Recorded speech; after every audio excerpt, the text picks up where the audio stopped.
Hey everybody, welcome back, and today we are going to talk about those light-emitting diodes. Now, since a light-emitting diode is a kind of diode, that means that it's going to exhibit the same properties, where we have to apply enough voltage to get it to turn on or forward bias, and then current is going to begin flowing through it. That also means that the resistor that we use is going to be really important. Now, the color of an LED is determined by the material that's used to make the LED, not by the color of plastic around it. So we'll take a look at some different colors of LEDs, but usually the plastic is only there to serve as an indicator of what color we're going to get. The color of plastic could be clear, and we'll still get a color of light around it as determined by the chemical composition. Now, when we turn on an LED, it usually means that we have to apply somewhere between the 2 and 3 volts to turn it on, and that means that the resistor is going to have to absorb the rest. Now, in this experiment, I'm going to use a 9-volt battery. If the LED is going to use 2 volts, then that means that 9 supplied minus the 2 for the LED leaves us with 7 volts for the resistor. Most small LEDs need about 20 milliamps to be really bright. So if going back to our Ohm's law equation, resistance equals voltage divided by current. So the 7 volts divided by the 20 milliamps, or 21 thousandths. In other words, if you punch that into a calculator, 0.02 amps. 7 divided by 0.02 gets us about 350 ohms. I'm going to go through a series of resistors that show different resistances and therefore different currents that are used to let the electricity flow through the diode and make it brighter and dimmer, but also some interesting properties about that we'll see. So let's experiment. Now here we have a 9-volt battery hooked up to a circuit that actually has a 330 ohm resistor, which actually is a little bit lower than the value of the resistor that we should probably be using for this 9-volt battery, but in this case it's okay.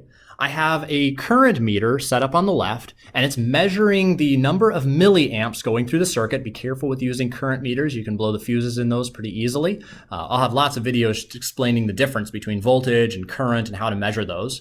But a voltmeter over on the right, that one's a little bit easier to understand. We can't get in quite as much trouble using a voltmeter as we can with an ammeter.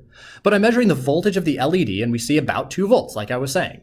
I've also chosen that resistor value, and it says 18.3 milliamps, right about that 20 milliamps that we were looking for.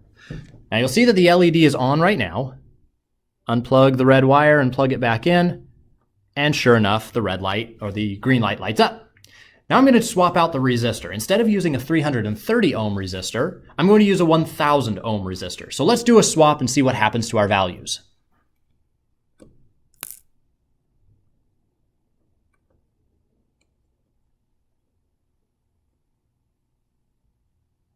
With this 1000 ohm resistor, it's about 3 times larger than the 330 ohm resistor that we used. Now, if we had 18 milliamps before, 1/3 of 18 is 6. I know there's a little bit of resistor tolerance issue, so it may not be exactly 1/3, but it's pretty close. But notice that the voltage of the LED didn't really change. It did get a little bit dimmer. It's a little hard to see from the video, but the LED got slightly dimmer when we plugged in a larger resistor. But that 2 volts is nearly the exact same. Diodes, LEDs, and a lot of semiconductor devices are what they refer to as constant voltage devices.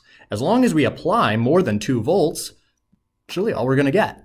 Now, if we apply more and more and more current, the voltage does go up a little bit. So as we keep on plugging in bigger resistors, that voltage is going to drop, but ever so slightly. That means that all the rest of the voltage must be on the resistor. Now, if the LED didn't change, it must be the change in the resistor that causes that current to continue going down. Now, this is interesting that I said 20 milliamps causes an LED to turn on and become bright, but here it is at 6 milliamps, way less, and that LED is still pretty visible. It's not quite as bright, but it definitely is turned on. So we can actually most of the time get away with using a much higher resistor value. If you're building a battery-controlled project, you probably want to use as little current as possible to make your battery last a long time. Let's go ahead and continue plugging in a bigger resistor. Let's go ahead and try a 3.3 thousand ohm, a 3.3 k ohm resistor. Now that one is going to be exactly 10 times the size of the 330 ohm resistor that we used before.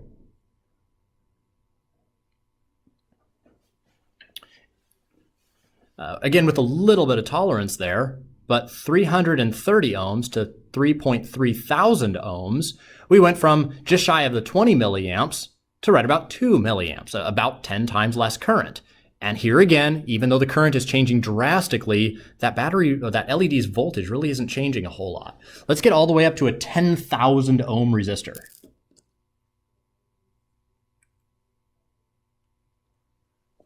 You can definitely see the drop in brightness of the LED. It did turn on just a little bit, but we're now at a very low current, less than 1 milliamp, 2/3 of a milliamp.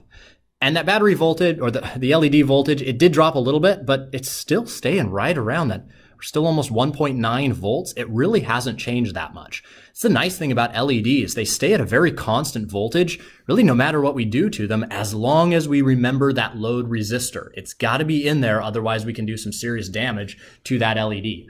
Let's go ahead and go back to the 1K ohm resistor, 1,000 ohms.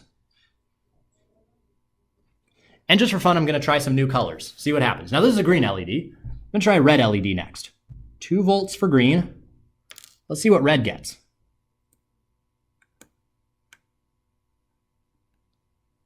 Yeah, right about the same. And our current is right about the same. Both green and red use right about the same amount of voltage, and therefore the resistor that we use can be pretty similar. Let's go try a blue one.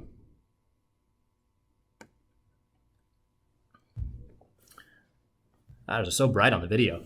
2.8 volts. Wow. So that one's using a lot more voltage. Typical for blue LEDs is a lot higher. It can be 2.6 usually to 2.6 to about 3 volts. Sometimes it's safe to use a 3 volt assumption just to make the math a little bit easier. Now this one's interesting. As you can see from the plastic, this is clear. Let's see what color comes out of it. All right, so that one's a very bright white LED, 2.8 volts. Both the blue and the white lights were significantly higher brightness or higher voltage than the red and the green. That means we have to use different calculations when we're trying to put together the resistor circuits to protect those.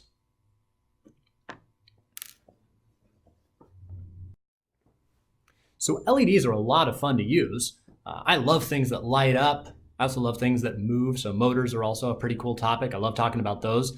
But the LEDs are a lot of fun because they're very simple. Now, sometimes you may not have an extra resistor laying around. If that ever happens, just stop by our office. I'll give you LEDs and resistors to play with. They're a lot of fun, and you can run them with most kinds of batteries. However, if we needed 2 volts to run it, that means that a AA battery, which only has 1.5 volts, is not going to turn on an LED. So if you just try and use a AA battery and wrap some wires around to an LED, it will not turn on. They're not quite like light bulbs where when you run them lower and lower and lower voltage, they get dimmer and dimmer and dimmer.